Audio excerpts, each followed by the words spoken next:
Once upon a time, there was a girl named Meg.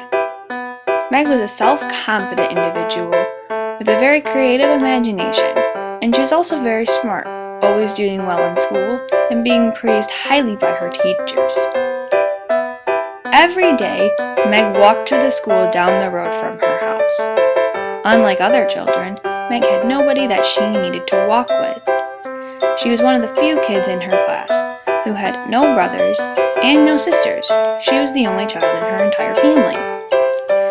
One day, Meg ran to her best friend Susie, and Susie's 3 little brothers. Meg loved going to Susie's house because it was always so loud and energetic, and so full of people.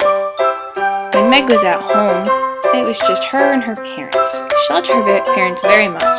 She could always go and talk to them, but it wasn't the same as brothers and sisters.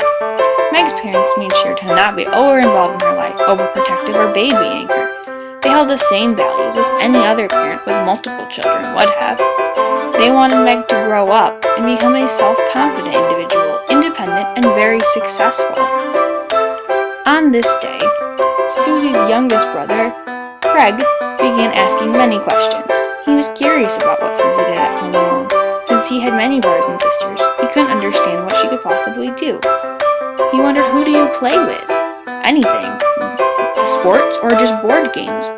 Who was there to play with? She had her parents, but they weren't always home. Susie just smiled and said she was very happy and content at home, like she always did when asked these kinds of questions. But after school that day, Susie went home and sat and thought about what the boys had been asking. They had been right. She couldn't go and play a board game like Monopoly or Sorry, like maybe other kids could. She also couldn't go in the backyard and kick around a soccer ball or play a game of baseball. Any game that required more than one person, Susie just could not do. She thought about it and thought it was kind of odd. She'd never really imagined the fact that she was all alone. She thought about what she did do. She'd watch TV, which was fine and entertaining for long enough. She also sometimes did her schoolwork or her homework, or would read a book. Susie found her books very interesting, and she didn't seem to think she's ever bored.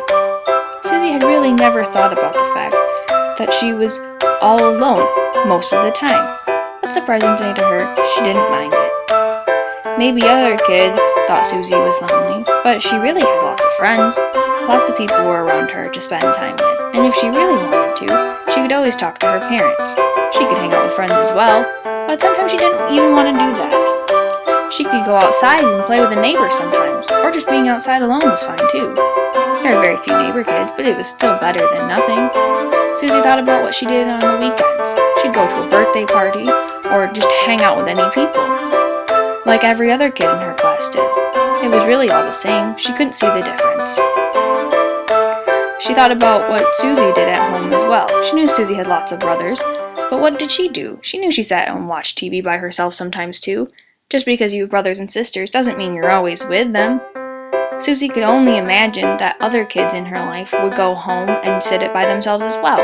Maybe all her friends had brothers and sisters, but they probably were at home, playing games, reading books, or just sitting in their rooms by themselves. They didn't spend all their time with others' brothers and sisters.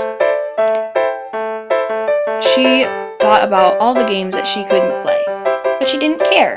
She could go play them with friends on the weekends if she wanted to. She didn't need to play them every single day. She liked being able to sit at home by herself, making up her own opinions, thoughts, and feelings. Everything in Meg's life was fine, and she was very content being all alone. She had never complained about being an only child, and she didn't want to change her life even if she could.